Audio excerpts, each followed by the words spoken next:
Welcome into the Cam and Strick Podcast, episode number 64. Why are you eating like a 2-year-old? Why are you eating a Lunchable? What's it called? Lunchables. Lunchable. That's what I don't know, eat? man. Well, because it's clean. It's like it's easy. Not that clean. No, it's not clean it at all. It doesn't get on my actually. shit. We're in an office right now. I don't want to be rude and spill shit. Oh, I did spill crackers everywhere. I don't know, man. It does look kind of childish. Even the girl at QT looks at me and she's like, "Oh, this is for you." I'm like, "No, it's for my 3-year-old son," even though I don't have one, but I still say that because it's fucking embarrassing.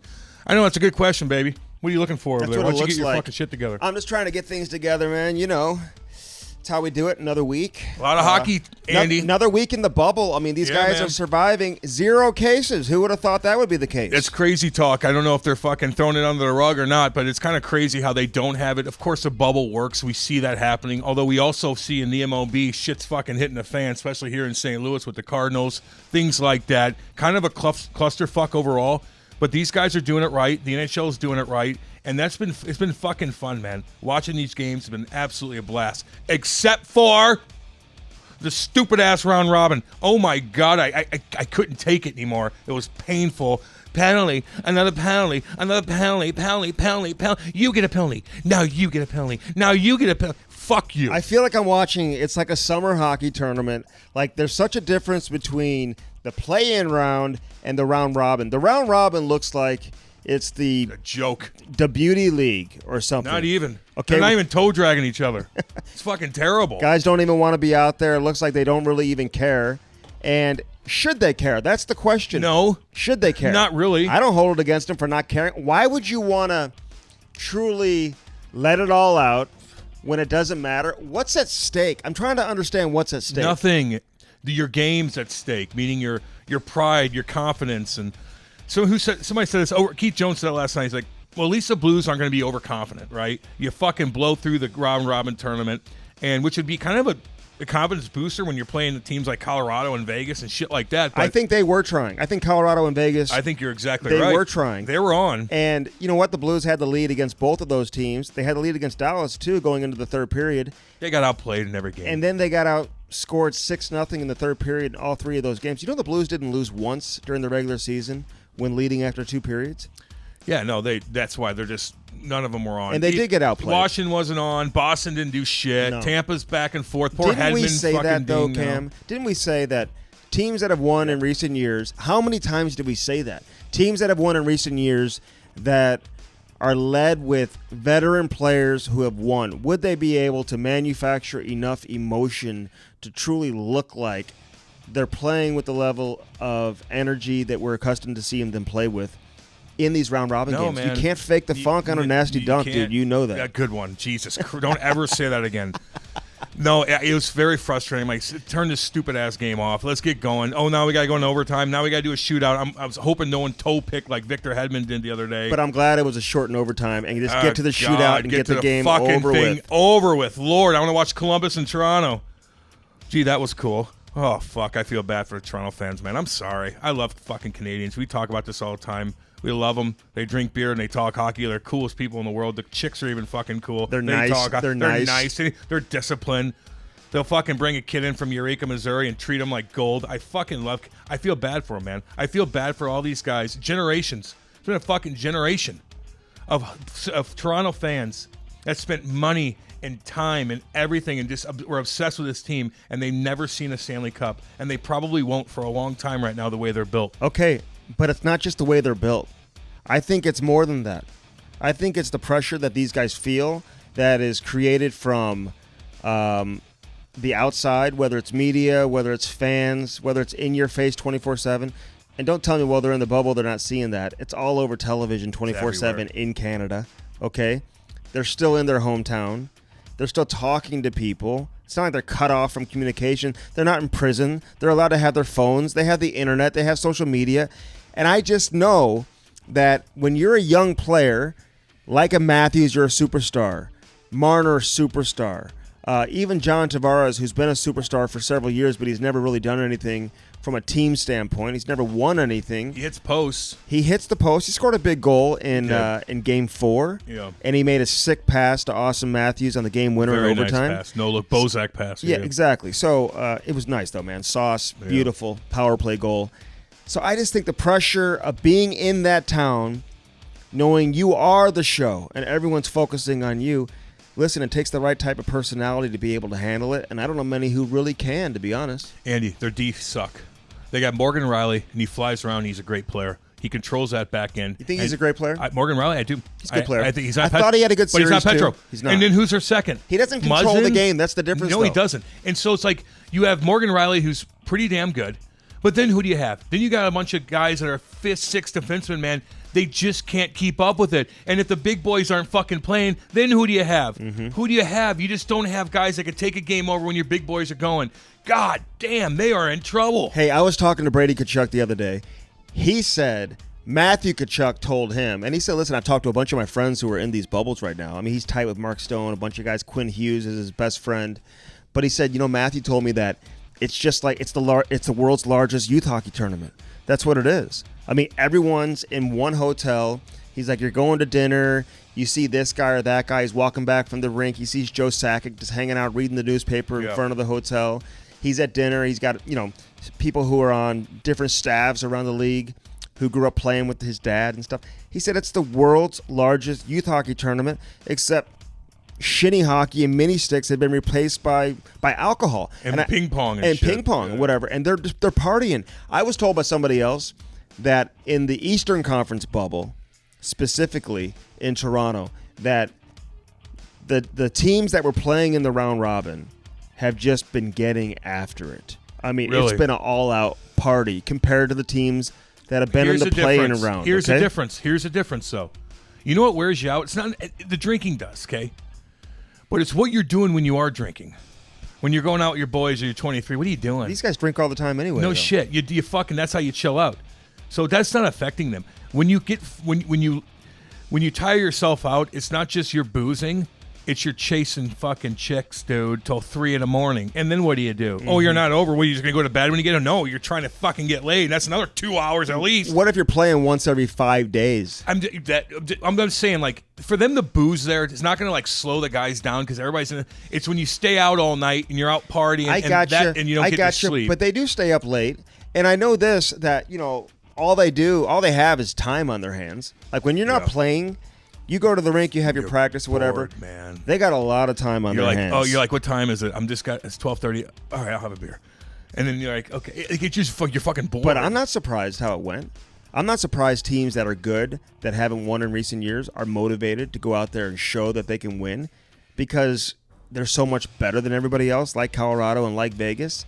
I think for St. Louis, the question is, teams like them, Boston, Washington look pretty good. They didn't win until their last game. They're going to be fucking solid. But they're going to be fine. I don't worry about them. Can you flip a switch, though? Yeah. Can you flip the switch? Is it that easy to flip a switch when you're going up against a team that just went through a series, a little bit of a war, whatever? And a little bit. They were killing each other, Andy. Yeah, no, they were. That was a real deal. Not every series, but yes. No, not everyone. Yeah. But we're not talking about that. Then they're going to lose. So those guys aren't ready to go. But most of the teams, they're ready to rock and roll, and they got smacked in the face. Now these new teams coming in, Boston, St. Louis, and whoever, like how long you're going to get fucking punched in the teeth from a team? You're going to get punched in the teeth. They're going 100 miles an hour. You guys are a fucking joke playing, and I get it. And it's hard to. Be like, go block a shot with your face. Well, fuck, no, I don't want to get hurt because this doesn't mean shit. So it's like your mentality's not there. You're hesitating. It's not. And you're just a step behind. And you're getting penalties because of it. These teams are going to get smacked in a fucking jaw. It's just how long are they going to be able to resist that? Can Binnington stand on his head for 25 shots in the period and they're only down by 1 or maybe not down by any? Not every game, man. You know what I mean? Like, how long is that going to last where you have to, you're going to have to keep up and figure out your pace? This was the biggest concern. Can you, like when you're a team that relies on emotion and energy and physical play to win, can you manufacture that on your own? Meaning, can you do that without the natural ambiance and the energy you get from having fans in the building and from driving into the rink, driving through the fans. Already gone, Andy. All the energy between games, all that stuff. I'm just saying, can you manufacture that on your own? And here's also the biggest challenge for the Blues. Focusing on them. Not having Ivan Barbashev right now, who's back home because his wife's having a baby. Potentially not having Sammy Blais. They don't know the extent of his injury. I mean, Barbashev is what gets Sundqvist going. They kill penalties together. They play 5-on-5 together. It's the two of them together that makes them both so effective. Then you have Blais, who, is effective with his physical play. You go down the line, but, not having those guys, they were important to the run last year. Probably way more important than people realize. No, I know. And that, to me, people, they're not big guys. They're not big names, and guys man. in Canada right now are probably yeah, we know who they are, but we don't know enough about them to really know exactly what they do for a team. But let me put it this way, all you Toronto fans, which probably most of you Canadians know anyway because you love hockey. If you had a Sonny and you had a Barbie on that Toronto team, you might be in a different situation right now. That's what you don't have, okay? Mm-hmm. You got the big, tall, the big, loud guys. You got Marner, Dipsy. You don't have that motherfucker that'll fucking slash you, that finds you, that doesn't let you have any breathing room. And we have about 4 or 5 of those guys, and they're not making that much money. And then they'll dangle you and score. Yeah. I don't want to keep referring everything to the Blues, but it's just kind of what's Tom Wilson's the same way that Washington has those guys. Yeah, exactly. Boston has those guys in Marchand. Yes, they do. They have other players who can play with that level of intensity. Nazem Kadri would have been a great fit back in Toronto. He kept getting suspended all the time. Well, fuck, and then they let him go. They bring on Kyle Clifford. Listen, he gives you your one big hit. He doesn't play enough to truly impact a series. They got Tyson Barrie. What'd he do? Not much.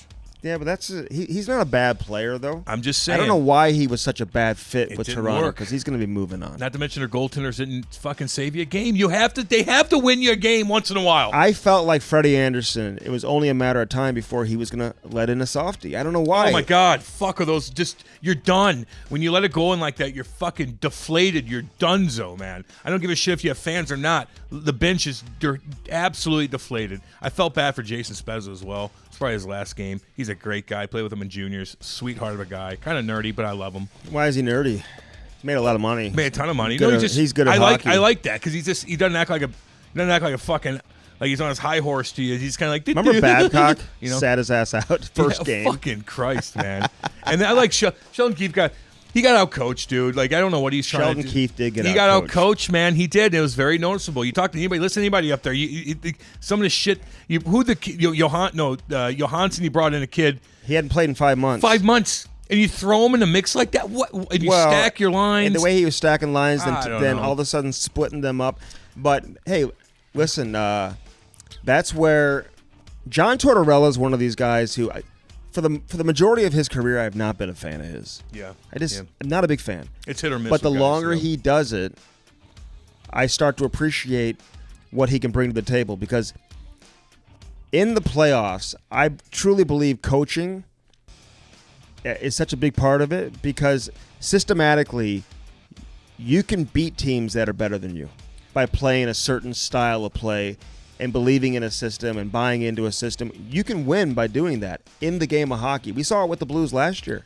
They weren't more talented than some of the teams they were facing. They got a lot of talent, and they had great goaltending, but they played a certain style that frustrated the opposition, which allowed them to advance. And listen, systems are pretty much all the same, dude. Let's be honest here. What are you going to do, 1-2-2? Okay, no, you're going to do a 1-1. There's not much of it. But it's discipline to buy in. That's what I'm saying. How strong they play defensively, exactly. man. You could be unique. The systems are most likely the same, and sometimes you switch up during games depending on the score anyway. It's just who does it the best. Well, who is bought in the most, and that's who wins. I mean, it's just that simple. And Columbus has defensemen people have never even heard of. They got two of the best defensemen. They don't respect at all. This guy like Savard and these guys. Oh, yeah. Everyone knows about Werenski. Yeah, Everyone they do, but they're not talked about. But they may not give him the credit. Yeah. Now they will because they just beat Toronto, and everyone in Toronto saw it. So now all of a sudden they're going to get the attention they deserve. Those guys are legit. They are legit. And Christ. And listen, if Tampa Bay doesn't have Victor Hedman for this playoff round, Stamkos is questionable too. Damn, man. Columbus will go to round 2. Yeah, they might. Columbus will go to round 2. They ain't playing. Torts has got him where he wants him. And that's a scary sign for any team going against that fucking weirdo, that boring-ass team with just blue-collared motherfuckers like Foligno that'll whack you in the fucking back. I used to not like him, too. I like him, man. I used to not like him. His dad's awesome, too. His dad coached me in Jersey. Oh, fucking did he? awesome guy. Wow. Always happy. Fucking energy. His kids play hard, man. Dude, they play so hard, and they'll knock you out. They'll hit you. They'll fight you. They'll do anything to block shots with their face. The Foligno on Columbus has elevated himself. Honestly, he's probably one of the top 3-4 He's captains. He's underrated captain in the NHL today. I agree with you on that, man. And I think people who have known him, like, talking to JD in the past and Jarmo Kekalainen, like, there's always been and Bradshaw, there's always been a sense of the unknown with the Columbus Blue Jackets, like where they've known something that people on the outside truly don't know. Foligno being one of those, man. He's got great hair, too. No, he doesn't. I'm joking, Foligno. I'm going to pump your tires up. I got to chirp your hair because everybody chirps mine. Go. I think Tortorella, though, he can get under the skin of guys, and I think Foligno is great inside the room of being able to be the go-between between the player and John Tortorella. All right, you talk about a great player. That's what we have. We have a world-class roster here on the Cam and Strick Podcast, man. And it starts with CarShield and, of course, carshield.com. 800-857-2481. Hey, mention the promo code CAM, which is an absolute embarrassment, actually, with your shirt and your Lunchables today. I think you should be embarrassed about yourself. I am embarrassed. Quit digging into me, man. I have no confidence now. I look like a fucking idiot. Which one did you go with, by the way? What do you mean? Which Lunchable? The one for 6-year-olds. Did you get a Capri Sun? No. I got my Bud Light Seltzer. We'll talk about that next round of live reads. 800-857-2481. Carshield.com. Remember, if your computer busts out, you have an engine issue, some major issue with your car, you got to have that protection. They will hook you up. You can take it wherever you want. Yeah, pick it out. To get fixed. Yep. Yeah, pick it out yourself. And what else? If you want to, if you want a rental car, they'll pay for your rental car. I got it. God damn it! You're fucking or slowing your mom's down. Car. I've been through this firsthand. They will take care of you, and they simplify your life. Mm-hmm. Shit goes down with your cars all the goddamn time. I don't care if it's new or whatever the case is. They will simplify your life, and it's not expensive. Check them out, and you got to help our sponsors out. That's what drives this engine. Check out CarShield. They're the real deal. Carshield.com. Damn. Check that out. All right. I'll end that for you. Gadget Lab and GadgetBuyback.com.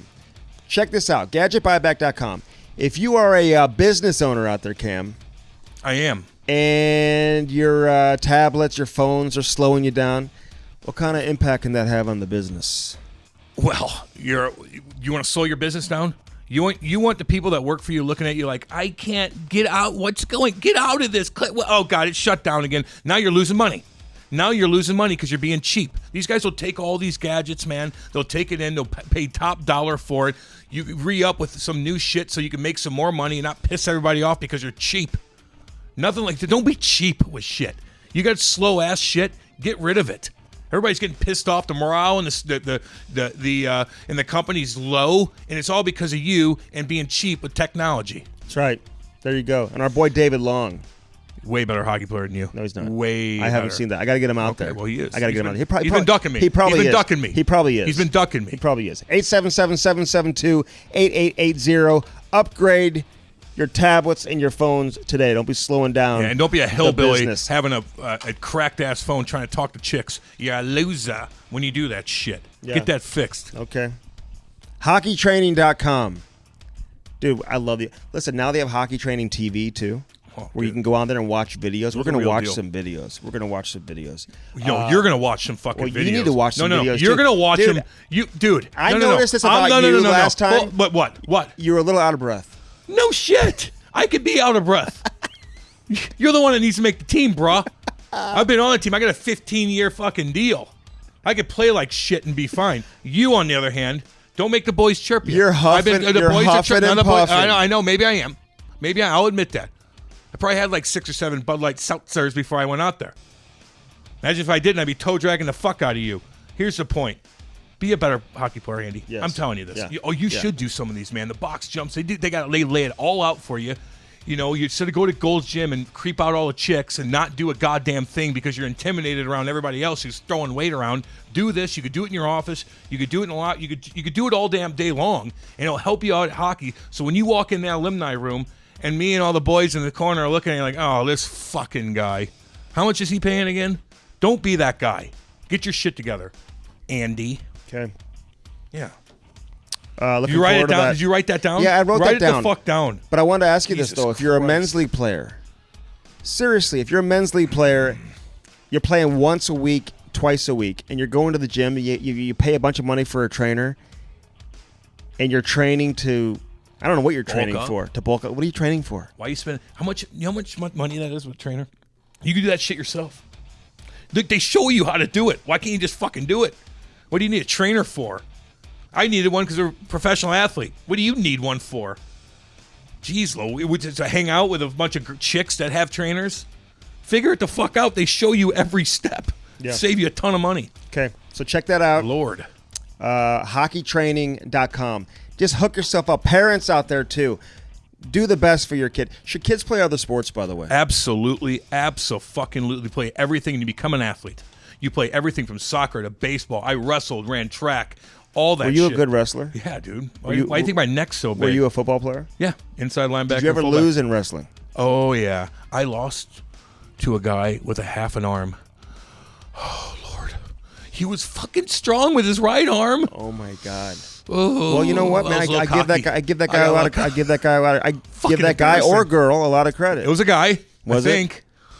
Oh, God, it was a girl with one arm. Did you ever wrestle a woman? No, but that did happen. Jen Hoytel, I'll give you a little shout out, girl. I think she's a fucking Navy SEAL, badass biatch. Really? She kicked the shit out of guys, man. And she was cute. Wow. Yeah. Okay, hockeytraining.com. Check that out. Also, Bud Light Seltzer. Seltzer. Listen, it comes in several flavors, including lemon, lime, black cherry, strawberry, and Cam's favorite, mango. Mango. I love mango. Why do you like mango so much? Is it the can, the yellow can? Dude, it's all of it, man. It looks good on camera. Dude, I love all the colors and everything else, man. I'm not bloated.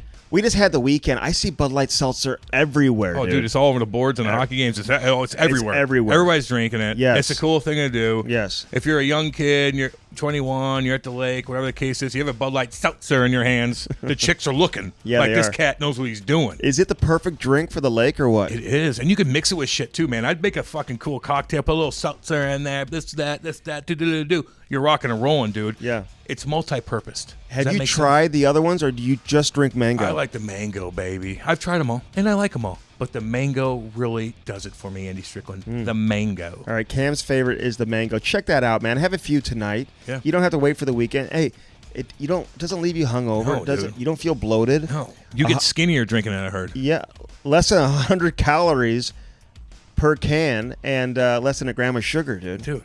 It's badass stuff. So you could have one while you're doing hockeytraining.com. Yeah, it could be your protein at the same time. It's your protein shake. You can drink it all day. Have a Bud Light seltzer. Strawberry, black cherry, lemon, lime, or mango. Mango's my favorite. I do like mango. It's good shit. And again, it doesn't make you bloated. You just chill. Like, I'll crush these bad boys, and I feel good. Hells yeah. Yeah. Okay. Bellman.com. BEHLMANN.com. If you like the new cars, they got new cars for you, but they've got lots of pre-owned inventory right now, ready to sell.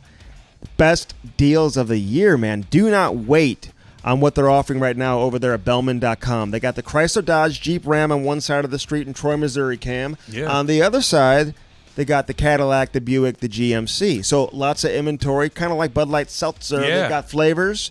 They got lots of different flavors for you at Bellman.com, too. Well, the Buick flavor in the car world used to be shitty, but I think it's kind of cool now. It's come around. Because you used to like, oh, I got a Buick. Like, oh, how old are you, 80?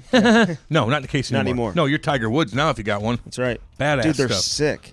I mean, luxury, completely You know what I just want, though. loaded, You know what I out. want. I know what you want the Jeep. Yeah. No. The SRT Jeep. Okay. Jeep Cherokee SRT. Fucking, not the Jeep Wrangler like you want, the pink one with no fucking, with the 14-inch rims on it. You want the pink one with the small wheels, a two-door. Small wheels, a two-door with a small engine. Soft top. Pink. You would do that, actually.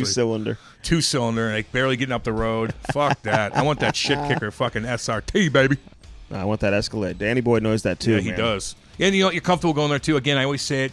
You know, you go to some of these car dealerships, you got 15 dudes out there fucking swinging their cock around like, hey, I'm here. Like, get the fuck away from me. I'm doing my own shit. Especially if your wife goes there. Like, no, don't go to the swinging dick place. Go to the cool, classy place, Bellman. So check out Bellman.com. Again, located in Troy, Missouri. We love the support we get from our boys over at Bellman. All right, coming up, episode 64. Cam's getting his Bud Light Seltzer ready. Yeah, What do you got, baby. a little mango going on? Mango, that's all I drink, baby. Okay. I like it all, but mango John is my LeClair, favorite. dude. This is, you think about great players from the 90s, man. Yeah. I mean, he's up there. He's up there with the big boys. He's He's up got there. those black tubes. He did a 10-2. He's a big boy. He probably could score like 80 goals a year in today's game, I think. But great guy. Just a big power forward, man. I mean, a fucking powerful USA-born great hockey player that won a Stanley Cup. Yeah. No, I mean, and people forget he won a cup. Doesn't he sound like he's from Montreal? I know. LeClair. He's like 20 minutes away Thought from he was that. like French-Canadian. Imagine living in St. Albans, Vermont, and then like driving 20 minutes and you're in Montreal. Completely different world. Yeah. Completely different But world. part of the greatest era in the history of USA hockey, too, and a big part of it, man. Oh, remember the 96, what was it, the World Cup, It right? was the World Cup, And then yeah. I remember Lemieux and Claude Gretzky. and Walt fought, and Walt had a broken hand. Another Primo fought somebody. Like, it was a fucking shit But show. Gretzky was in there, too. I Gretter mean, was in that bad boy. And both countries fighting for, Hated each other, man. you know, Loaded to the brim of fucking superstars on each team. Just amazing. Like the best of the best. I love it, dude. But that had a huge impact on USA hockey. Big time. And like people don't give it enough credit. Like when you look at some of these guys who didn't win a cup, like the Dougie Wade, I guess won a cup for Carolina, but Kachuk and LeClair won a cup early in his career. Yeah. Having the World Cup on their resume, man, it It's a means trophy, more dude. than people give credit Yeah. for. I like how he talked about Lou and how, Lou had to go in there and like Yes. adjust with all these personalities, man. It must be so difficult for him. And some of these guys like Hawley to deal with. Like, could you imagine dealing with Hawley? Oh my god. Oh my God. I didn't even know he was American. I didn't even know he was American until then. What the fuck you saying, man? Is that your Holy? What the fuck? We love Hawley. Oh my god. He's hard to deal with sometimes. He's the He's best, booking though. things, but He's the best. it's all good. Yeah, no doubt.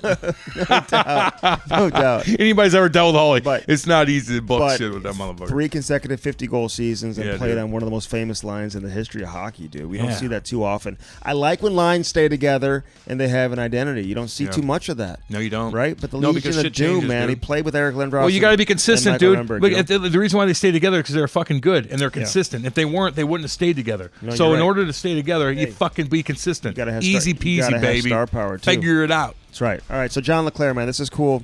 Catching up with an old school legend, Damn USA right. hockey legend, and he's got some cool stuff going on right now too Yeah, he does. with the game of hockey. So you're going to want to listen to that.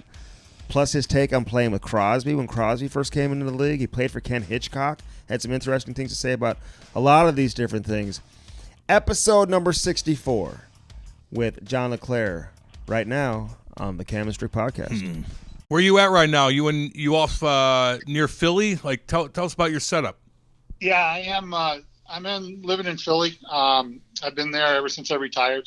Actually, when I played my last few years in Pitt, my family stayed in Philly. The kids were in school, so I just traveled back and forth. We have a day off. I'd leave after the game that night, drive home, spend the day, and get up early next morning, go to practice. 2 days later. But yeah, we like the area. We got quite a bit of friends outside of hockey that it was a good fit for us. So we're there. Were you at the outskirts? You got some land? Like, what were you? So when you were looking for your house, like, what were you looking for exactly? Because actually, Andy and I are both looking for new houses right now. So I'm curious on how your thought process was. Well, my wife, we lived over in Jersey for a long time, over by the practice rink in Voorhees. Oh, yeah. And then when my daughter became school age, my wife wanted to move over to the Philly side of things and just kind of live more in like a neighborhood setting, not more like the suburbs and those developments like we were living in Jersey. So we moved over. We've lived in a couple different places when we came over. And then we settled in Haverford, which is right next to Villanova, the College of Villanova. We have some land and there's trees and it's a nice setting. It's a nice area. Really enjoy it. I think Cam applied to Villanova. Did you know? Yeah, I did play. I did. I was looking at that same area too. Yeah, how did it work out for you? Well, I didn't have enough money. No scholarship money handed out to scholarship Cam money. from Villanova. Hey, what's it like being a popular athlete in the city of Philadelphia? I mean, did the fans ever get on you too, or did they love you from the very beginning? The fans are great. Philly fans are awesome. They don't really intrude, and if they do, they're not trying to. It's just how they are. They're just exciting, passionate people. They see you, and most of the time it's just half the time I'm thinking, do I know that guy? Because the way they say hi, it's like, hey, Johnny, how are you? And it's like, do I know you? And they're like, no, I'm just a big fan kind of thing. But they're really friendly. I don't think anybody really, oversteps their boundaries. I really enjoyed it. Honestly, that was one of the reasons we stayed. It was pretty easy. It wasn't, it wasn't very intruding at all. And I don't know, maybe it's different for some of the bigger stars, but for me, it wasn't an issue. Yeah, you weren't that big. I forgot. Get out of here. Hey, do you become one of them, though? Like, when you're in Philadelphia long enough, do you become one of them, just in terms of how they act and how they talk and how they, approach their sports teams? Well, that's the big thing is where I live is technically considered Delco, and Delco's kind of they got their own cult going, and they talk, they got the U's going and the I's and all that kind of stuff. I haven't really, I don't think the accent's changed. I think I still have my Vermont accent, if anything, but I'm definitely a Philly person. I'm into it, the Wawas and everything. The Wawas. Dude, I went to a Wawa one time late at night, and the guy gave me a hat. I was like an honorary person from a Wawa. The Wawa store is one of the best-kept secrets in America, Johnny. They're phenomenal. You could eat 3 meals there. It's awesome. What was a night like life? You guys are so big, though, and maybe you're talking about the fans they're appreciating you everywhere you went because you guys were so fucking dominant, but, were you in the scene? I mean, were you single? Did you hang out with Eric? I mean, you two walking into a bar together, everybody probably stops and like, who the fuck? The roof. I mean, my collapses. goodness. So tell us about that. I mean, we had some fun. Obviously, when I lived over in Jersey, I lived in the same neighborhood as E, and we hung out quite a bit. As a team, we'd go out quite a bit and do things. A lot of times after practice or come back from a road trip, we'd just do it over in Jersey because we all lived over there. But when we had a night to run, sometimes we'd go downtown. And it was a lot of fun. It was fun. You hang out with E because everybody just runs to him, and you can just enjoy your night and just kind of look at him and laugh. So it was good hanging out with him. But for the most part, I wasn't, single. I had a family. I had young kids at the time, so I didn't do it as much as some of the other guys. That's for sure. How many NHL guys have come out of Vermont? I mean, I can't think of many that have come from Vermont. Like, how did you get into the game? Like, were you just a natural hockey player, or did you have to work at it? Like, what were you like as a kid? I think we all worked at it. Yeah. I mean, but sports was just something I enjoyed. I loved. It was just more fun. It was just fun being with your buddies and playing a game. If it was baseball, football, it didn't matter. You kind of did that. Where I grew up, hockey was kind of the sport that everybody played, and everybody in my neighborhood played. So if I wanted to hang out with the older kids, I had to play hockey and kind of suck it up while they, did what they wanted with me. So, it was, I enjoyed it right from the start. It's something I was kind of passionate about, but I didn't play year round. I played other sports. But when it came time for hockey, it was another level for me. I really loved it. Do you think, and I always say this when parents ask me, and Andy's been in the game a long time, he's got 3 kids, and he coaches AAA Blues here as well. But when parents ask, I always say, God damn, get your kid into everything. I mean, I did wrestling and cross country, track, baseball, soccer. I just do everything, and you become an athlete. Figure skating, of course, chess. I don't give a shit. But you become an athlete, and then you mold yourself into a hockey player. I absolutely 100% agree with that. I mean, my kids grew up and played the AAA stuff a little bit. And, looking back now, I kind of wish we would have slowed it down a little bit because, they got consumed with hockey too early. It became a year-round too early for them. They did play lacrosse and football, but I would have liked to have seen them, when the winter was over, skates were put away and go play baseball or swim or do whatever. I think when you look at you look at it like a LeBron James, apparently he could play basketball, he could play football. He was an athlete, and that's what makes him really good at his skill is because he's athletic and he can do other things. Do you find that to be the case, though, with hockey? I mean, I feel like most hockey players I mean, they specialize in hockey. I think now the younger kids that are coming in, and you can tell me if I'm wrong, Johnny. I mean, like maybe even this was the case when you were playing, but I feel like more athletes are now discovering hockey. And, you know, after they discover it, they realize they're good at it. It's fun. It's an unbelievable game. So then they stick with it. I mean, or did you feel like when you were coming up, and especially when you were playing in the NHL, they were hockey players versus being complete athletes, maybe like we're seeing right now with some of these young kids? I think back in our day, Cam, there was more of the athletes, more of the kids that, you know, they did 3 sports or whatever growing up. They didn't play hockey year round. You know, unfortunately today, I think they do play hockey year round. And, you know, to me, I just think that you're missing something when you do that. You know, it's just one of those things that you got to be a well-rounded person and just kind of, you know, when I grew up, we didn't play year round. So like when it came time to play, I was hungry to put the skates on. I couldn't wait for fall to come so that I could get a chance to go, you know, skate and then play, you know, come early, you know, November. The season would start. These guys, you know, I noticed with my kids as I got older, you know, sometimes playing in the summer, it was another tournament. It was another summer thing. It just, they play so much that nothing was special to them. Where, you know, I remember growing up as a kid, if we went for an overnight trip, I mean, I had that on my calendar for 3 months waiting to go. The Cam and Strick Podcast is brought to you by CarShield. You know, nothing more frustrating, Cam, than when that engine light comes on and you know right off the bat you're going to have to spend thousands of dollars to repair your vehicle. Call 800-857-2481. Mention the promo code CAM or visit carshield.com and use the code CAM to save 10%. Yeah. That's carshield.com. A deductible may apply. Save yourself money. Sign up and get your coverage now with carshield.com. Now back to the interview. Yeah, well, that's oh my God, Lee, man. I mean, kids love that. It's part of the experience of growing up and playing hockey is traveling. You know, when you played in Montreal, when you first came into, I just assumed you were from Quebec. I mean, the last name LeClair. I mean, I know. Last place I thought you were from is Vermont. Like, did everyone just assume you were French Canadian when you got there? They absolutely did. I mean, when I got there, everybody addressed me in French and stuff like that, which is fine. I mean, you know, the people in Montreal were awesome. They were so friendly, so nice.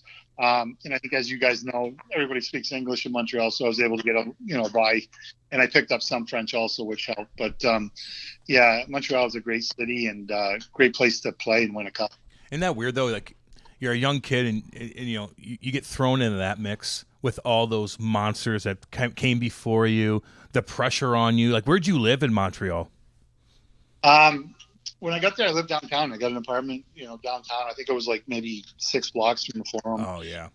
So I was enjoying it. I was actually a block off Crescent, which was really convenient sometimes. But yeah, it was a great spot. It was a great time there. You know, I grew up an hour from Montreal. I grew up right on the border of Montreal, so I get to watch Hockey Night in Canada every Saturday night, and I knew the history of, you know, all the great past Canadians, and having that first time you walk into that locker room, it really is breathtaking.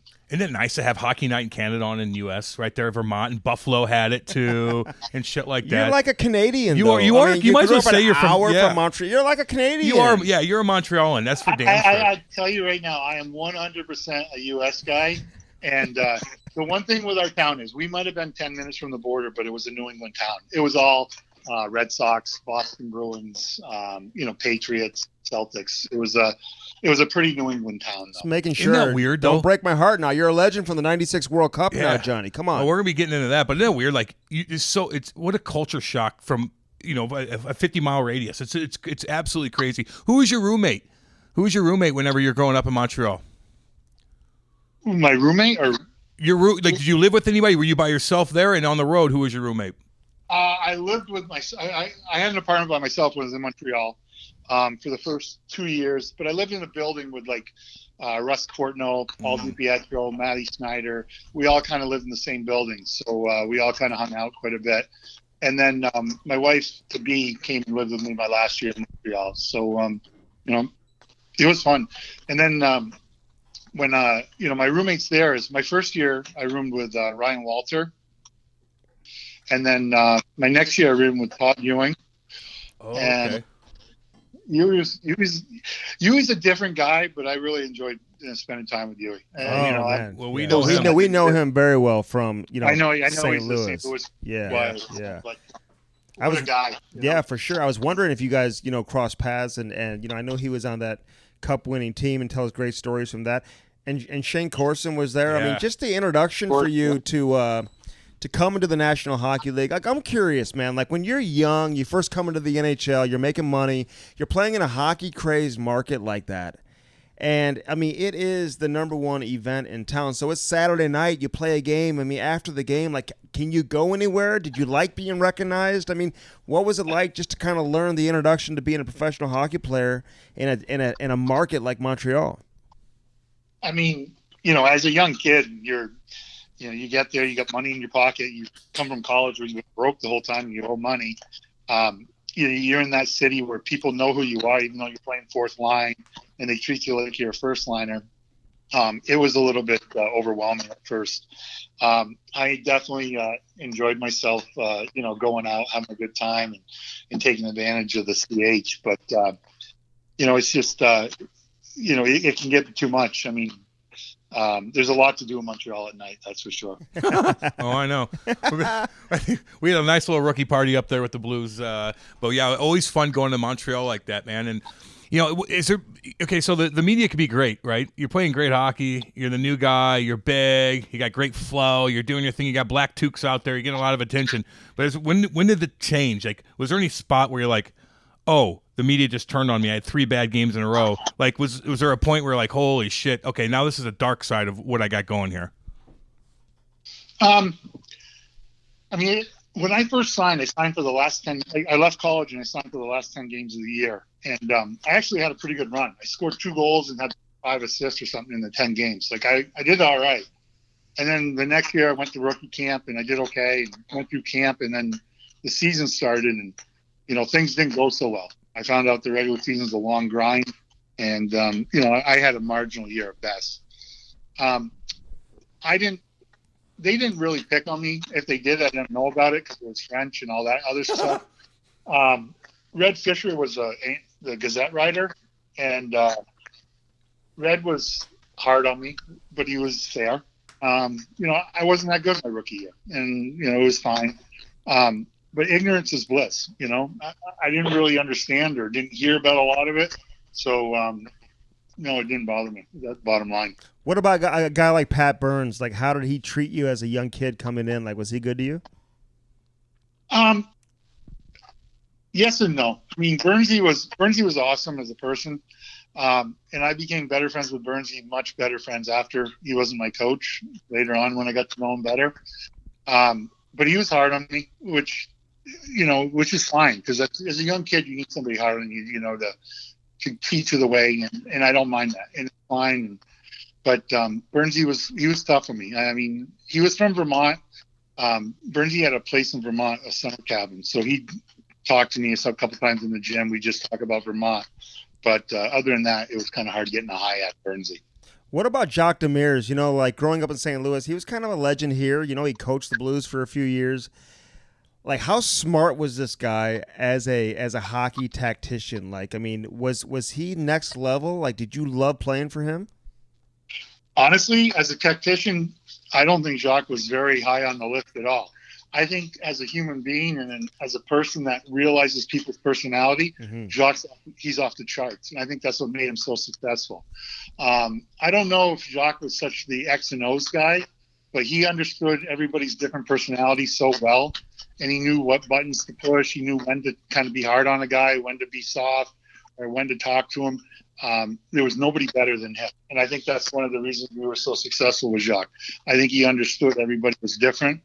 And he had a knack for, touching everybody the way they needed to be pushed or not pushed. Yeah, no, it's funny you say that, because a lot of guys who are around here, I mean, they say the same thing just in terms of, just their own individual relationship with him and how he motivated them and how he impacted them.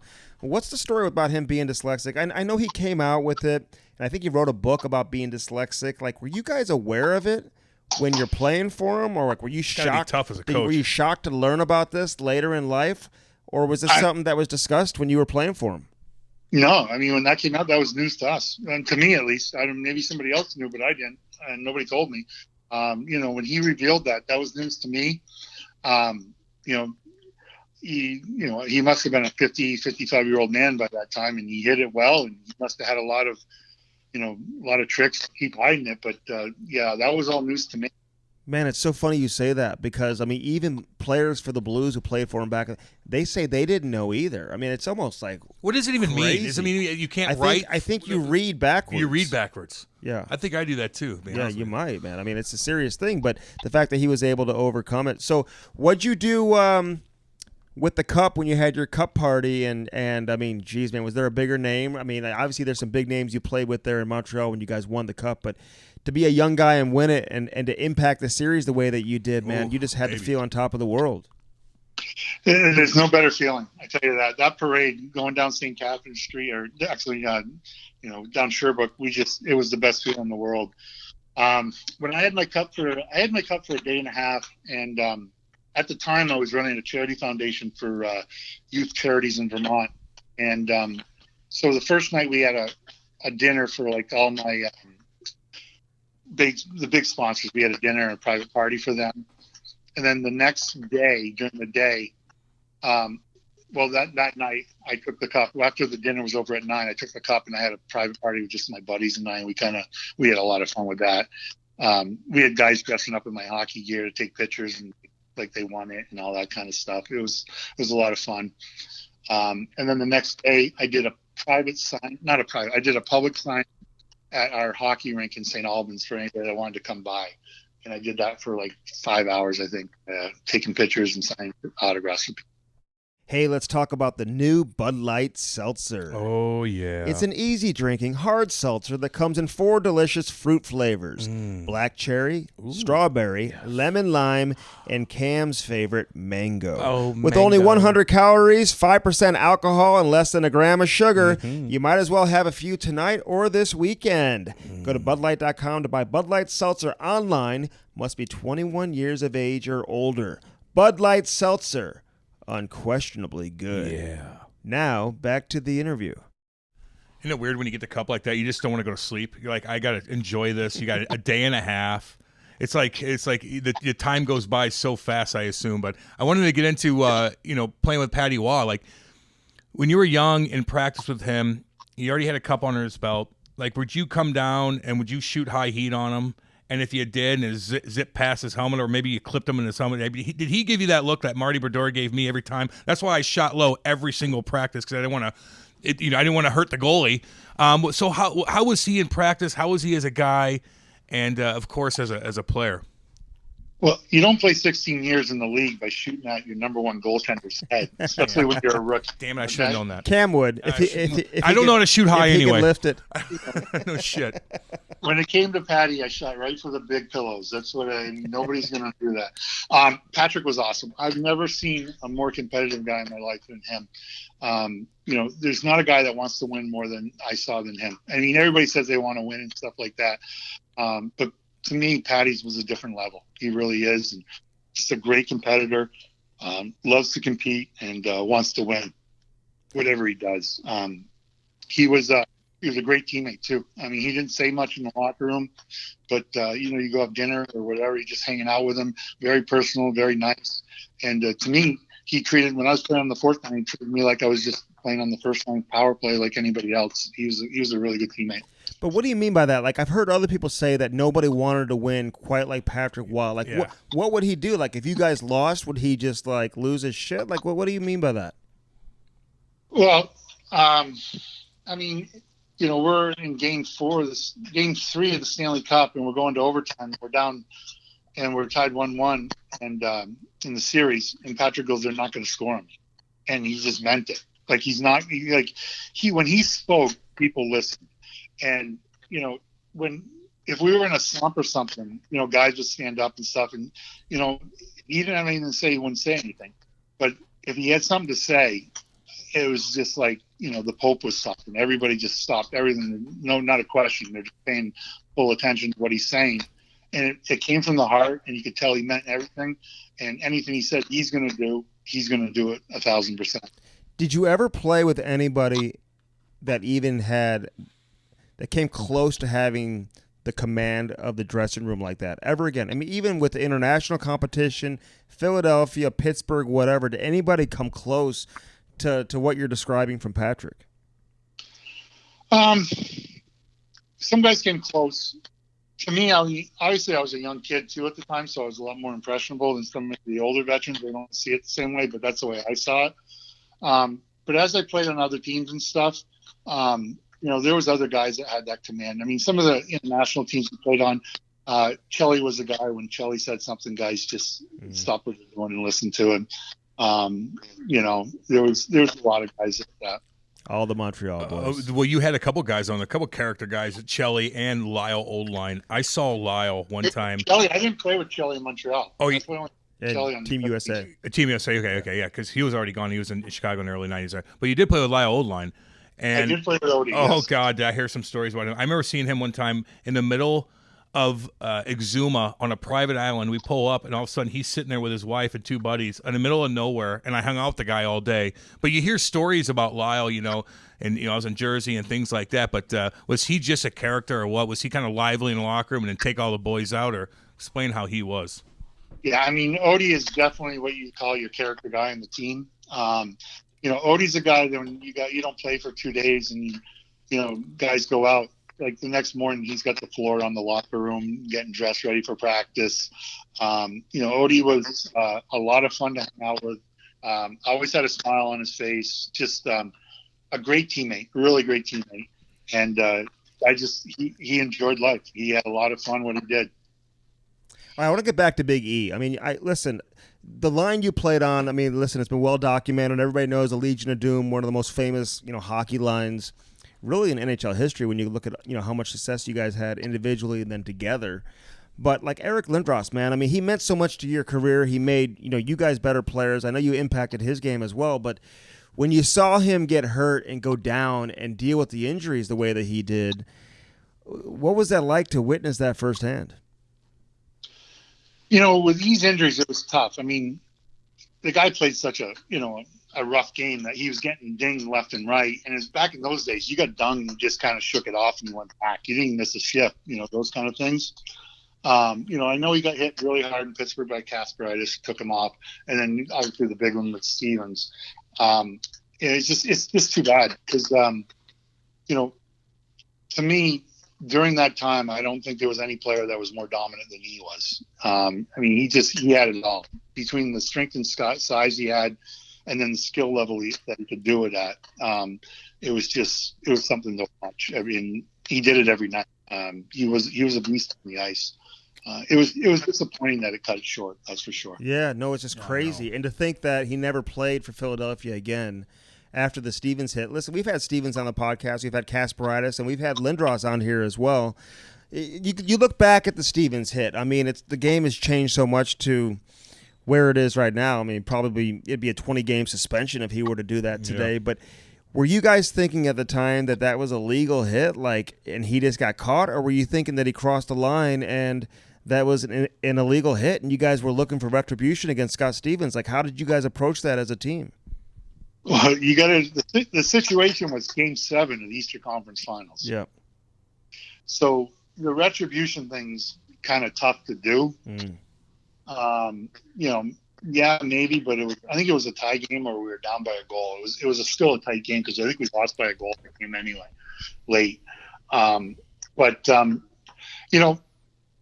Rafalski and Stevens had this thing. Rafalski would try to funnel guys over, and Stevens would step up.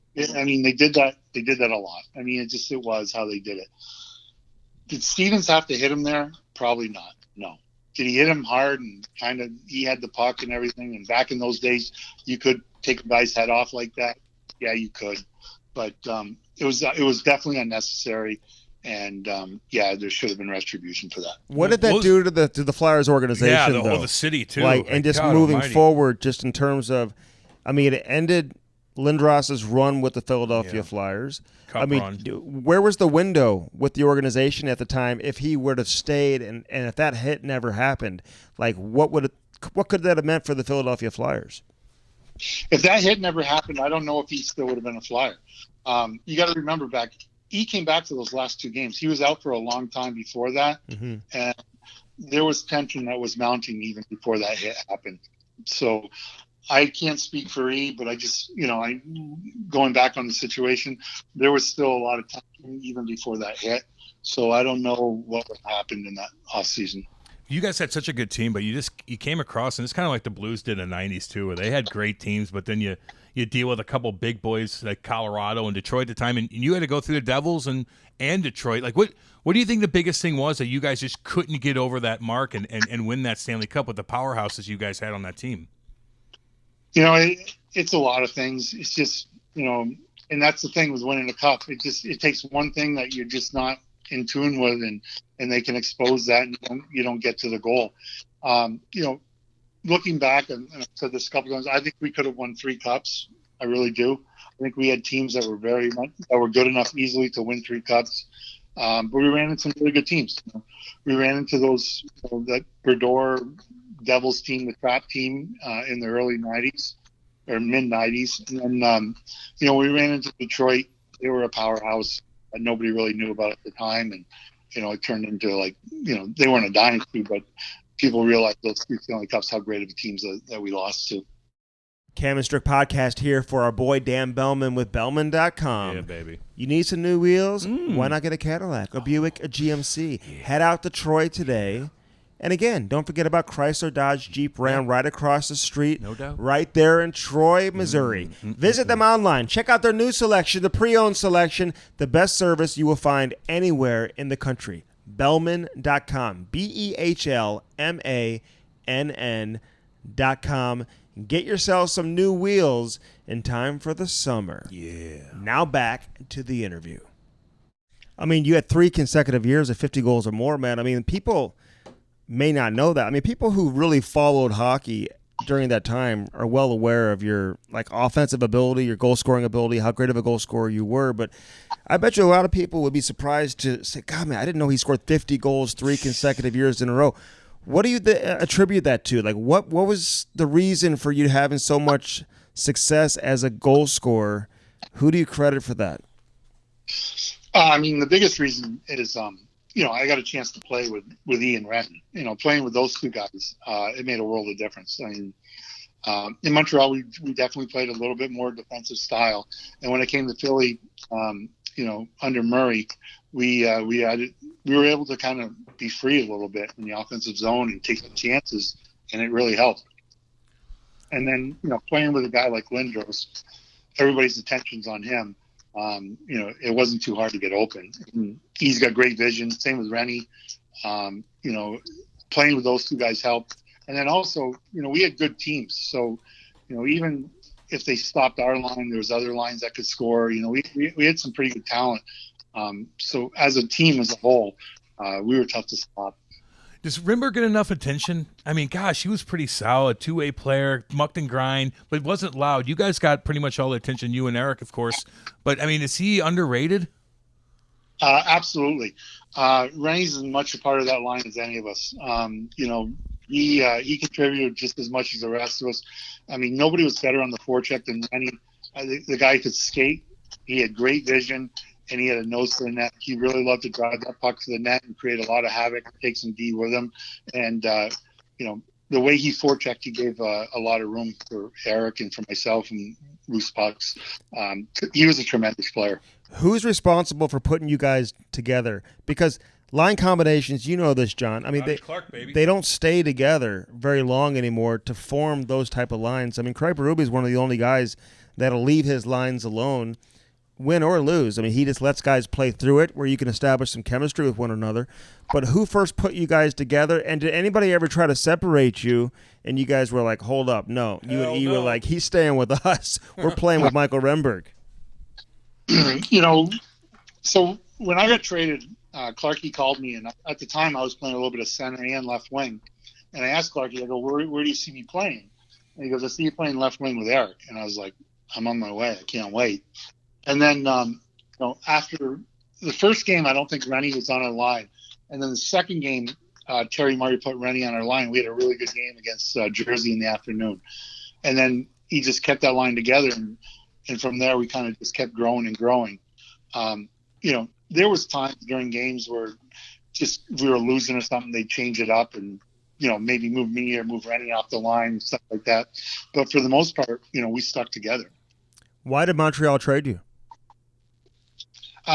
We lost to Boston in the playoffs the year before, and then the next year didn't start on time. There was a strike, and we started in February, I think, late January, and we got off to a real slow start, and they just starting to feel the pressure that we got to do something with this team, and I heard my name was mentioned. Obviously, when they traded when I got traded, the key piece was Eric Desjardins. So, Philly needed a defenseman, and, obviously Montreal needed some offense. We weren't scoring, and they got, a Hall of Famer, Mark Recchi, so they did okay too. Yeah, no doubt about it.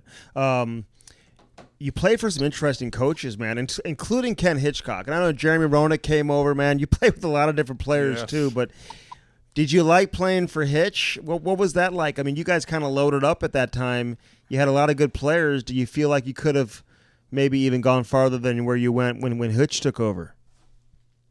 Hitch is a terrific coach. Honestly, Hitch is one of the best coaches, tactically I've ever come across. He knows the game. He's a smart guy. He does a really good guy. I personally didn't get along with Hitch very well. I don't really think he was a great human being, but as a coach, I can't say anything wrong. He's very good at his job. Hitch took us to the conference finals, Game 7 against Tampa. Yeah, and I thought we could have won that. I thought we were a better team than Tampa, honestly. It was one of those things we lost out, and it had nothing to do with Hitch. Hitch had us prepared. We didn't get the job done. What do you mean human being though? Like just the way he treated you, the way he treated the locker room, the guys. Like what do you mean by that? I was a little older, so I didn't get treated that bad. But I saw the way he treated some of the younger guys, and it rubbed me the wrong way. Yeah. What about being a teammate with Roenick? I mean, you guys had to have known each other pretty well, obviously, from your Team USA days. I mean, he was still playing at a high level then too, wasn't he? Yeah, I mean, I've known JR for a long time before we even became teammates. But JR is a lot of fun to have in the locker room, and the guy can play. He should be in the Hall of Fame. I mean, I don't know why they're not, but he was a Hall of Fame player, and he scored some big goals for us here in Philly, and he was a lot of fun to be around. JR is always dancing, singing, doing whatever his thing is. The thing I like about JR the most is that, like, some guys are like, they do stuff for attention, they'll pretend they're not. JR, he is who he is. He'll straight out tell you, like, yeah, I love the attention. That's exactly why I'm doing it. He didn't care. Loved the reporters, loved the camera, and he was who he was, and everybody loved him, I thought. Man, you mentioned that about the Hall of Fame, and it seems like that's the case with a lot of American guys. I mean, Keith Tkachuk can't get in the Hall of Fame right now. I mean, he's got some pretty good numbers, but you do as well. I mean, be honest with me. Like, why aren't you guys in the Hall of Fame, do you think? And how often do you think about it? And do you think that day will come where some of you guys who are on the fringe right now, who are truly legends in USA Hockey and all in the USA Hockey Hall of Fame, do you believe that day will come that some of you guys are going to get in? I hope so. I mean, some of the guys you mentioned there are definitely deserving, and you'd like to see it. I think they're pretty fair. I don't think there's any U.S. bias or anything like that. I don't feel like that, because you can look around at other guys that could be in too. It's not a perfect science, and it is what it is. I don't really get too involved in what's going on with it. Yeah, it is kind of bizarre, but there's a lot of guys out there that probably should be in the Hall of Fame. But let me talk about when you're a little bit older. You're playing in Pitt. I heard you talk with Ryan Whitney and how he was kind of a loudmouth. You had to kind of put him in a spot in the locker room. You got Sidney Crosby in that locker room. I mean, how was that, being an older guy, seeing that team you were on? You've seen a couple superstars on there. You had to be a leader on that team. Was there anybody on that team that was young, a little too much for you, where you're like, okay, kid, this is not how you do it? You had to kind of put them in their spot a little bit? Like I do Andy every single day? I see that. It started off, we were not a younger team. We had older guys. We had, like, Mario came back and played. We had Ziggy Pelfy, Rex, Odie, myself. We had some older guys. And then halfway through the year, Ziggy just quit. Mikael got sick, and they traded Rex, and we had a young group. We had a real young group. They were good kids, and they were going to be future great players. They need some time. I don't know if you talked to Bugsy Malone, but he was a player on that team. And Whit was just, the guy doesn't shut up. He was a lot of fun, but yeah, he was fun. But, Sid you could tell right away Sid was going to be a star too in that group. Andy Strickland and Cam Jansen here for you for GadgetBuyback.com. Yeah. Gadget Lab, they got a store here locally if you're in St. Louis, 5541 Telegraph Road. Here's the deal. You got an old phone, maybe a cracked tablet. Maybe it's perfect, but it's a little bit older. Turn it in right now. www.GadgetBuyback.com. Upgrade your devices, phones, computers, watches. Anything. Doesn't have to be Apple either. No. Get those tablets turned in. Again, www.gadgetbuyback.com, 877-772-8880. Now back to the interview. Yeah. But he was immature, though. I remember playing against Sid, and he would get penalty after penalty, and he would yell at the ref, and all of a sudden you say something to him, you turn around, like, cross-checking, and you're like, whoa, kid. Like, he was kind of out of control, and he was extremely loud at a very young age. I mean, you had to have noticed that firsthand. Oh, we spoke many times to him about it. It's like, Sid, listen, they're not going to give you a break, and all they're going to do is penalize you for it. You got to give it some time. Just shut the fuck up, and, you'll be fine. But, Sid is who he is. Part of Sid is he's competitive. He's passionate. He really, it wasn't like he thought he was better than everybody else and he deserved that call and stuff. A lot of it was just competitiveness. But, it was constantly with Sid, Sid, you got to just shut up and go to the box. But he didn't really listen to us. Well, he had the most penalty minutes of his career that season. His rookie season, he had over 100 PIMs. Like, were you guys told, like, as veteran guys, hey, man, you're going to have to, like, step in if this guy starts running his mouth or going after, somebody that's a little bit out of his weight class? He cross-checked me in the face. You guys need to, like, step in. And was that bothersome after a while, always having to, like, jump in because of, what was going on between he and somebody else? I mean, nobody told us. I mean, it's understood. I mean, everybody knew who Sid was, and what he meant to the future of the Penguins and hockey. And you're a teammate. You're gonna protect him. But I don't know how many guys would have gotten a fight score. Like, Sid wasn't as mouthy to other players as he was to the ref. That was our biggest issue. Was just enough with the ref. But he was a little rippy to other guys and stuff. But that part wasn't as bad as the other part. No, he told me I sucked one time. I didn't like it, Johnny. I didn't like it. He wasn't the only one. Yeah, thank you. Well, if you weren't scared of him, you would have grabbed him. Oh, see, I know. See, a little intimidated. I would have got kicked out of the league, Johnny. Hey, I want to talk about the 1996 World Cup, though. I mean, you scored a huge game-tying goal against Canada. They didn't even defend the front of the net on that play. I don't know if he had like some secret play that you guys drew up off the face-off, but it looked like you and I think it was Hitchcock also in front of the net had plenty of. Oh, that's weird. Those two, plenty of space to be able to find the rebound and be able to score. But just looking back on that experience, like overall, like where does that rank among your hockey memories there, John? That's one of, if not the best. Like, I mean, it's 1 and 1A with winning the Stanley Cup. That whole World Cup experience, playing with that group of guys, and the way we won, is one of the best times of my life playing hockey. It really was. We lost the first game in Philly and then come back and win 2 in Canada. And like I said, the group of guys we had, it was so much fun. Every day was just a new adventure. So, did you have a room? Did you have a roommate? Did they room you guys together? Like, you guys are all making a ton of money. Like, did they fucking have you guys room together? Yeah, I roomed with Guy Bear. With a goalie too? That's god awful. That's disrespect. That's disrespect. I'm sorry. I'm sorry. They put you with a goalie. You're like, I'm fucking. Like, I don't understand that. Like, I don't understand why they have a roommates in that whole situation anyway. Hey, how'd they put that roster together? Did you guys have a camp? Was there like an evaluation camp, or they just selected the best American players? That's when I first found out Brett Hull was American, by the way. I didn't realize he was not. I didn't know he was like American or eligible to play for Team USA until that tournament, which was amazing. I know everyone focuses on 1980 for good reason, but for another generation of kids, man, the 96 World Cup is something that we'll never forget. But how'd they put that team together? I think Lou just invited everybody. I don't think there was a tryout. I think Lou invited the guys, and that was it. I don't think, there wasn't a camp or anything like that I remember. It was you got invited, you got picked for it, and away you went. And then once you got there, you had to earn your spot. And we had some good guys that didn't play some games.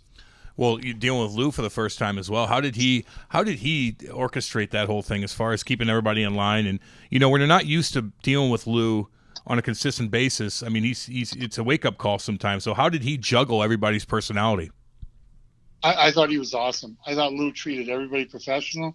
I have nothing but the utmost respect for that guy. I think he's probably one of the smartest hockey guys I've come across. And as a person, I just think he's just one of the best people I've ever run across too. It's just, he does everything first class. Yep. Everything's thought out. He treats everybody equal. And, he only expects out of you what he expects out of himself. And I know he's got a high bar, but I think that's one of the reasons why he's so successful, because he demands people to be at their best. So what are you doing now, man? I mean, how many former teammates, hockey guys do you talk to? Like, do you watch a lot of hockey?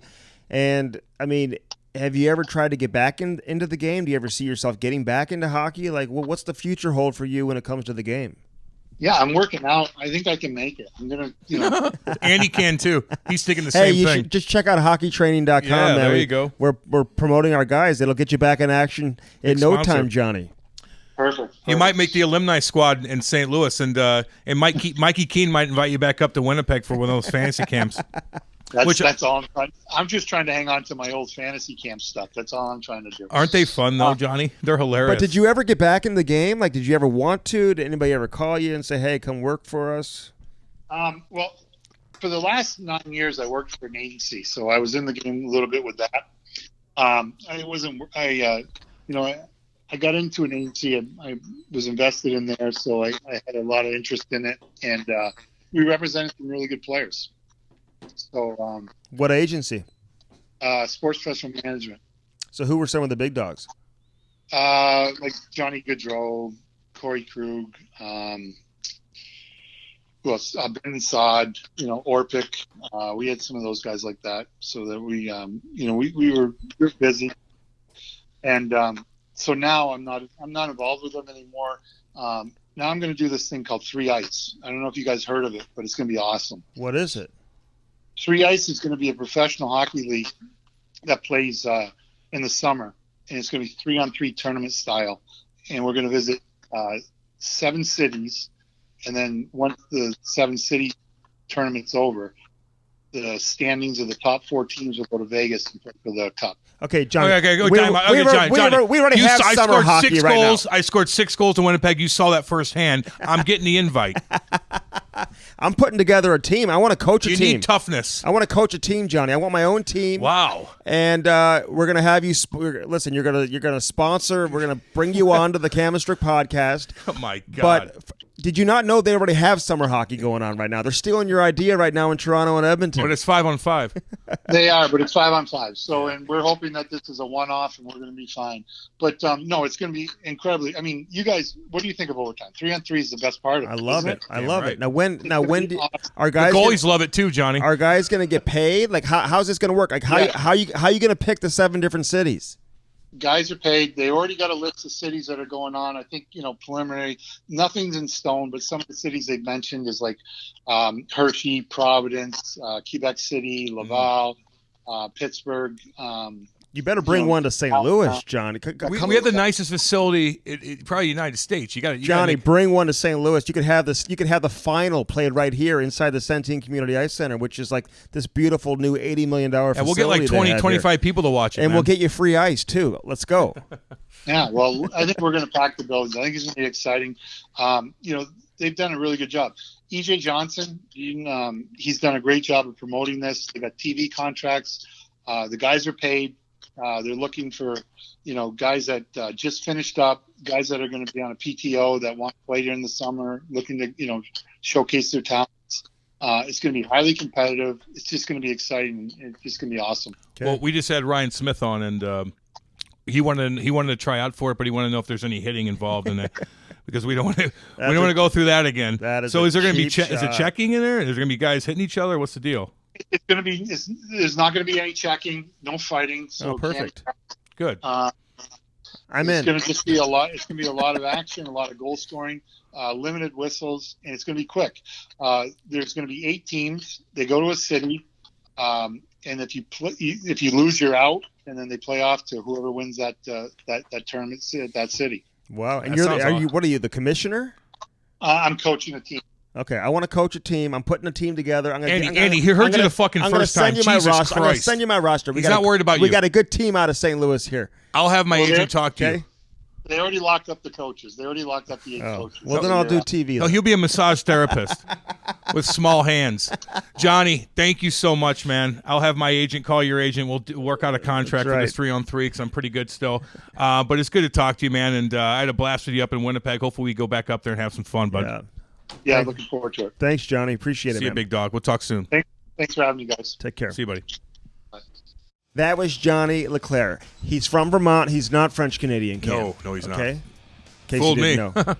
Fooled me. Where'd you meet him at? He was in the. I was in an airport in Minnesota, heading to Winnipeg for Mike Keene's fantasy camp, and I'm sitting there, and this guy comes up and goes, "Hey, Cam." He recognized me.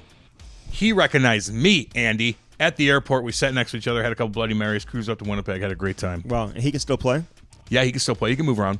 Not very quick, but he's still got the black toques, doing his thing out there, 10-2. He looks like he could have been like a high school quarterback or something. Yeah, he looks like he's got the look, dude. He's got that look. That's what I'm saying. Like, he's got that dark hair, cruising down, black toques, did his shit, big boy. He would throw down too. We He's didn't talk to him about that, man. but he would throw down a little bit. Yeah, he doesn't give a shit. Had a good scrap with Rob Ray. I saw that. And that's not easy to do either. No. He gets out of that fucking jersey. Ooh, doggy. No. But you could hear the passion that he has for guys like Eric Lindros and what he meant to his career, and just playing with him and seeing him, deal with the injuries. Thought it was interesting though. Hey man, even if he didn't take the Stevens hit, he thinks Lindros' days with the Flyers were over anyway. Yeah, it's just a terrible way to end. Yeah, that was bad. Anyway, should he be in the Hall of Fame? Where do you stand on that? Yeah, I don't know. I think there's guys in front of him, man. I think if you look at the numbers, he played a long time not to have played 1,000 games. Yeah. He played just under 1,000 for a guy who was around as long as he did and had as much success as he had. So he didn't get to some of those thresholds that you got to really look into. No doubt. He didn't get to 500 goals. He won a cup, won the World Cup. There's still a couple guys didn't above get to him. 1,000 games, but for a stretch, he was as good as anybody. I think he was top 10 in goals, and top he complimented 5 in goals. everybody too. Like you could throw him on the wing with anybody. He's just going to compliment that line. Yes. I don't give a shit where it's at. Like he's a big guy with skill and sees the ice extremely well and goes to dirty areas. And I know that's cliche, but that's what he did. But he's 6'3", 225, and has skill. Like so, if you do that and you know the fucking game and you're willing to do the dirty shit, you're successful. And that's exactly what happened. That's why I don't break lines up. Because you're fucking consistent, Andy. Write that down too, because you certainly aren't consistent when I fucking play with you. Why do coaches want to tinker with lines all the time? Because they're not doing what they're supposed to be doing, and that's why you tinker. If they're fucking scoring every night and they're fucking consistent, and they're staying in the offensive zone the whole night, you're not touching it. It's just when you go 3 games and you're not doing shit, you got to do something. But not every coach gives it 3 games. Well, okay, a lot of them just make that change. I don't know if I'd give away. it 3 games either. I'd give it 1 game if you're shitty. I'd probably maybe go back to it, maybe not. Don't be shitty a full game. Maybe you're shitty the first 2 periods. He might change it up, put you back. And were you ever shitty for 3 straight games? Hell no. I didn't play 3 straight games. That's true. I did. Yeah, of course, man. Like it depends on the ice time with me and stuff. Like I always brought the energy and stuff, but I just sometimes you're just not on. You have a weird puck over your stick on the wall, and then you're done the rest of the night, man. With me, like if I fucked one shift up, like that really hurts me. So that was tough, and that kind of wears on you too mentally. Are you getting your dip ready? Is that what you're doing? I hear this little. Why do you always bring dip up, man? Because you bring it out of your pocket. I just hear it. You're doing your little thing. Well, I'm doing because I'm just like my OCD's kicking in. Is that what it is? You think I should try some of that? No, you shouldn't. Why not? I don't give fucking. It's like giving a fucking 10-year-old some chew. He's gonna puke all over the fucking place. No, I don't want you puking on me. God, I'm a bad influence. You need to stop looking at what I do. You think? And replicating what I do. You've told me that before. Stop doing it. I've ruined other people, and I'm not forcing the issue on you. You just watch what I do, and you want to do it. You can't. You can't keep up with me. You look like a little schoolboy. I got a picture of you the other day with your little yellow hat on and your backpack. Now you're bringing Lunchables. Any advice for the kids that are about to start school right now with COVID-19 that's going on. Do I have advice for? Did you ask me? You have to social distance and everything else that comes with it. Do you want my advice to children about school? What's your advice? I don't know. You're not going to get educated because you're going to be at home fucking off while your parents are working. What have they told you when you were that age? Hey, Andy, you're going to e-learn. The most ridiculous goddamn thing I've ever heard in my life. My mom and dad would be like, I have to go work. Can you read that? Go read that. You fucking. My buddies are coming over right now. We're flying around the neighborhood. Do your science. Cam, how's the science? Oh, it's good, Mom. I'm on the four-wheeler flying around, no helmet on. Like, house is destroyed. We tried a new science experiment. I'm calling everybody to come over to my house. We're all doing homework together, Mom. Oh, good for you, Chaz Cam. I knew you would. Chaz has come over. We're getting into weird things. Fuck that. Fuck you, Chaz. You're not coming over anyway. Fucking loser. You wouldn't want Chaz coming over. Fuck, my dad would kill me. If Chaz came over. Yeah. But how are these kids supposed to do it? They're not going to do it. They're not going to do it, Andy. What are they learning? They're not learning a fucking thing. They're not learning a goddamn thing, dude. They're getting into shit. If my parents are gone, I'm digging through their shit. Where's their liquor? Let me look for shit. Let me fucking find something. Fuck. Looking for the liquor. I'm looking for anything, to try, or hopefully my dad's got some fucking Playboys, or I don't know, something. Did he get the Playboy No, he subscription? didn't. Nah, I looked everywhere. You ever have like your buddy my uncle did that. Whose parents did? Oh yeah, we stole all of them. Oh my god. And then they would be bad. I'm like, I'm taking one. Like what are they gonna say to me? I don't know. My dad's not gonna care. All right. Listen, this was episode number 64. As always, Cam, who brings us the Cam and Strick Podcast? Our sponsors. Yes, they do. Damn right they do. And Car Shield's one of those. They are. And that's why I always say, guys, like, if to keep this engine going, man, the sponsors are the ones that do it. So just check them all out. I mean, honestly, maybe not all of them are for you, but I bet you one of those you're going to definitely need. So, yeah. They run the engine for us, Andy. No doubt. 800-857-2481. Don't be left on the outside looking in, man. You better have that protection. Use that promo code CAM. Yeah. It'll save you how much? 10%, dude. 10% if you use the promo code CAM. Yeah. 800-857-2481, carshield.com. Always appreciate the support we get from our boy Nick Hamilton and company over Hockey there boys, at Car Shield. Of course, gadgetbuyback.com and gadgetlabmobile.com. Here's the phone number. Write this down. 877-772-8880. 877-772-8880. Now listen, if you're in St. Louis, take your phone in to the Oakville location. They'll fix it while you wait. Yeah, man. Again, don't have a cracked phone. No one can take you serious. If you go in there in an interview and somebody looks at your phone, they're like, oh, you look like a dipshit Hoosier. Get that damn thing fixed. Girls can't take you serious. It is what it is. It's an easy thing to do, and they'll take care of you over at Gadget Lab. And you can talk some hockey with them, too, because they're all big hockey fans. Cool-ass guys, man. No doubt. And if you're a business owner out there, you want to trade in some of your old tablets, computers, phones, dude, they'll pay top dollar for you. Top dollar for it. Speed up the process at work. Good Lord. And Stop being cheap. And make some money in the process. Yeah. Check out gadgetbuyback.com. Again, 877-772-8880. Of course, our friends over at Bud Light Seltzer, Black Cherry, Strawberry, Lemon Lime, or Mango. Mango, baby. Cam's drinking a mango right now. I love it, man. It's great. I'm getting skinnier, Andy. I look more jacked. I mean, it's just crazy talk. That's amazing, No, man. you just... like 100 calories, dude, less than a gram of fucking- sugar. In all seriousness. Yeah, 100. Think about it. You're at the lake. You're sweating. It's the most comfortable thing to drink. Meaning your shirt's off. You're around Dude, people. if you're at the pool, whatever. You're at the pool. Like you look cool doing it. Chicks love you when you're fucking drinking Bud Light. If you're barbecuing on the deck. Oh, but great with food. Like doesn't fill you up. What's your go-to for barbecue? What do you mean? Like food wise? Yes. Fucking steak, tomahawk steak, baby. Get on with Drink yourself. a little Bud Light Seltzer. Yeah, with that. a tomahawk, dude. I love my tomahawks, man. Got that fire going, 1,000 degrees. You can pour some of this on your ribs, dude, if you want to. Yeah, you could do it with your ribs. Absolutely. Yeah. Absolutely. Yeah. You can put it underneath. Yeah, just like pour it on there. Or just like with apple juice. You would put apple juice on ribs. What are and you shit like talking that. about? Your apple juice. Yeah, you put apple juice. You put apple juice on your ribs? He's acting like you're fucking want to go toe to toe with me about barbecue now, motherfucker? Yeah, you do. And you're gonna get chirped in the fucking comment section for that stupid ass comment too. Yeah, you do. So they're gonna dry it out. Do you mix your apple No, cider? I just put apple juice because it has a lot of sugar in it. It just keeps it moist. Okay, dude. good, Yeah, good. write that down too. Good God, you learn a lot of things when you're hanging out with Okay, me. so Bud Light Seltzer must be 21 years of age or older. Yeah. And unquestionably good, dude. Very good stuff. Check it out. Check it out. Check it out. Mango is the best. Mango, baby. Hockeytraining.com. Dude, they've got hockey training TV as well. We've been checking out those videos. Yeah, man. We may have to make our own hockey training video. I'm gonna send them a video. I'm gonna show them, but they do a great job. And I'm 45 years old and I need to go to a trainer still. No, you don't. What a waste of fucking money. And don't get me wrong, some guys do. But if you just want to look a little bit better, maybe get your game on a little bit more because you have an extra step, just check out this hockey training program they have.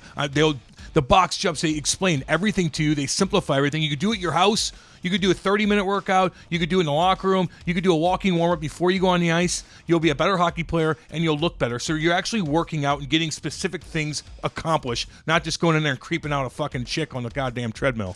How do you improve your hands? Strength on your wrists. Oh, God, dude. Fucking wrist curls, motherfucker. You do anything. Just grab that Bud Light Seltzer and just, roll your wrists around. Holy fuck, the puck blows off your fucking Dude, you don't even need weights. You know that? You don't even need weights. No. A lot of these videos, they don't even have weights. You don't. All you need is a can of Bud Light. What do you think these guys are doing in their fucking in their hotel rooms? Playing video games and ping pong. I don't know. And drinking Bud Light seltzer. Seltzers. That's what they're doing. They got a lot of seltzer up in that. I see the guys crushing that stuff. Yeah, man. I've been telling some of the guys it's too. It's a protein shake. When too. you're just hanging out, check out hockeytraining.com. Yeah. So even the NHL guys are checking out the videos. They're doing it, and they are doing it. They're all doing it. You know who did it yesterday? Who? Liam Foudy, before he scored that game-winning goal. He learned that on hockeytraining.com. I agree with that. Where else did he learn that? You know who didn't do it? Who? Austin Matthews. That's why he didn't show up for What about Marner? Marnie? His name, Mitch Marner. Your name's Mitch Marnie from now on. We got to get Marner on here, though. You're Mitch Marnie from now on until you fucking dominate. He's a sick player, man. Yeah, It takes time. They're so young. Hey, listen, everyone goes after these guys like they're 25, 26, man. They're still so young. No, but they're just in a weird jam. They're the same age as like the Matthew Tkachuk. They're not moving in the right direction. Mm-hmm. They're still young, but they're getting older, and they're not getting better. They're getting better, but as a team, they're not. I remember my wife and I, we were in Miami for the draft when McDavid was taken first overall, and Werenski was drafted that year too. And it was probably like 2:30 in the morning, and we make our way back to the hotel, and Lori wanted to check out the gym. She's like, "Where's the gym? I want to know where it is for the morning." So we go in there, and it's Zach Werenski working out at 2:30 in the morning. I'm like, "Damn, dude, what are you doing here?" That's kind of weird. You working out right now? He's like, "Yeah, I can't sleep." And so we were talking. He's like, so he got up, couldn't sleep, and got into his car and then drove to a gym? No, it was at the hotel. Oh, it was at the hotel. We're staying at the same hotel. So he's just down there, like, just whatever. Sometimes, like, night before he's about to become a first-round draft pick, man, he couldn't sleep. Yeah, so that happens. So he's like, "Where are you from?" I said, "St. Louis, whatever." I said, "Well," he goes, "Oh, you guys are gonna have a bunch of guys drafted next year." I said, "Yeah." He goes, "That Tkachuk, man, he's nasty. He's sick." So which one? Talking about Matthew. Taryn? Taryn. So Matthew was getting drafted the next year. But Werenski, man, and he's not 100% either. No, he's come back from injury. No, I know. He sucked it up. But, he was checking out hockeytraining.com, too. They all do, dude. As well. Yes, they all do. They all do. That's how Connor got fast. He just wasn't doing it during the bubble. He would have took it to a next level. What about Bellman.com, baby? Fuck, I want that SRT, dude. I want my hockey bag back there, although I don't even carry my hockey bag anymore because I'm fucking... I have it set up in a nice-ass rink that we have with the alumni. But... if I needed to go to a fantasy camp. Which hockey bag do you use? I got a Devils and a Blues one. Which one do you use? I go back and forth depending on where I go. Do you have the original one back from when you played? Oh, yeah. They let you keep it? No, but I got it anyway. Well, you took they usually give us fucking trash cans or trash bags. Trash bags, I see that. I know. Like on getaway day, guys are walking out of the rink with trash most of the bags. guys are fucking never coming back, so Lou's not going to waste a bag on them. Take your bag. But I was drafted. I don't think I ever got the trash bag treatment, but I got a nice bag during it. You probably did get the trash bag treatment. No, because I was drafted and stuff, and they signed me right away, so they're not going to... What about in St. Louis? Did you get the trash bag treatment? Fuck yeah. No, they... What about in England? They treat... Everywhere I've been, they treat me great. All of Cam's dreams came true in England. Oh, my God. Okay. They love it. You're standing on the glass screaming like a wild man. When you're a king and... What'd you win? Like a queen. What did you win? I won two of the trophies, 2 out of 3. 2 out of 3, baby. Yeah, I held up a trophy at What's the most important one? Did you win the most important one or no? Like the league championship? Yeah, we went to playoff and the I don't know what the most important one is, Andy. Jesus Christ. But I held a trophy up my last game ever, man, and that's pretty cool. Oh, that is cool. Yeah. You don't count your... And Kate and I were out there fucking partying, jumping on the glass with the fans. We Did partied Kate live there with you the whole time? Fuck yeah. I love Absolutely that. Love did. that. Yeah, we walked to fucking breakfast every morning. Then I'd go to What would you have, like croissants and macaroons? Oh, I'd go to this place where they would walk in, everybody talks to you, and they say, just the same kind of shit. You like the English people? Oh, fuck yes. Oh, my God, I loved them. I loved the Scots. I loved they were everywhere I went. Even though they chirped me so bad when first couple games, I talked to them afterwards, and everybody was so cool. They send me different things and stuff like that. I worked hard for those guys. Did they give you a car? Yeah, and I didn't drive it. What'd they give you? Because my fucking What'd they name give was you? on it. What'd they give you? Oh, a piece of fucking little Fiat. And it had like Nottingham Panthers logo on it. And I'm like, nice. oh my fuck. And I drove it home one time on the, because it's the opposite. And Oh, I'm like, God. it was the most dangerous You would thing. not be able to handle the most that. dangerous thing in the world. I'm like, I'm never driving this. And I didn't have to, man. I just walked everywhere. Could you walk to the rink? Oh, yeah. It's right there? They hooked us up in a nice. Love it. Yeah. I'm like, they go, where do you want to live? And I go, I want right here. I go, can we look this way? Do you live in a castle? You say, I want to live in a castle? I want to live in a Nottingham Castle. And no, we had a nice apartment looking over everything. Kate and I would go to these little castle pubs, man, that were there since like fucking the 1200s. Like just going all night long. I just walk in there, and then like there's like this certain medieval music going on, and all these old pictures. And we just sit there and drink and talk to the locals, man, and just shoot the shit about history. It was fucking. Nobody ever tried awesome. to like talk shit to you or anything? Not even fucking. Try to beat you never, up. Ever. Were you scared walking back to your hotel? No, God. I have to walk with Cam to our car after we get out of the we're show. in St. by the Louis, way. homeboy. Yeah, It's yeah. a different story. Yeah, he gets a little nervous. There's a little bit of weapons cruising around here. Yeah, Cam stays with me when we're walking down the mean I don't streets. fuck with that shit. My head's on a swivel with everything. You know that. That is true. But again, Bellman.com. Check them out, Troy, Missouri. Check them out online, man. They got a great amount of inventory, pre-owned inventory, the new inventory, Chrysler, Dodge, Jeep, Ram on one side of the street, and, of course, the Cadillac Buick GMC right across the street in Troy, Missouri. Dan Bellman and Company, BEHLMANN.com. And, of course, our girl Renee with Cope24. Hey, girl. What up, Renee? She does great work. Miss you, great. baby. Come on now. Jesus, Andy, that was a little creepy. But she does. She works her ass off too. And does We love great stuff. Renee. We love Renee. Absolutely, absolutely. Yes. She probably hates you now, but it's No, all she good. doesn't. It's all good. All of us. Cope24, baby. COPE24.com. All right, this was episode number 64 on this edition of the Cam and Strick Podcast.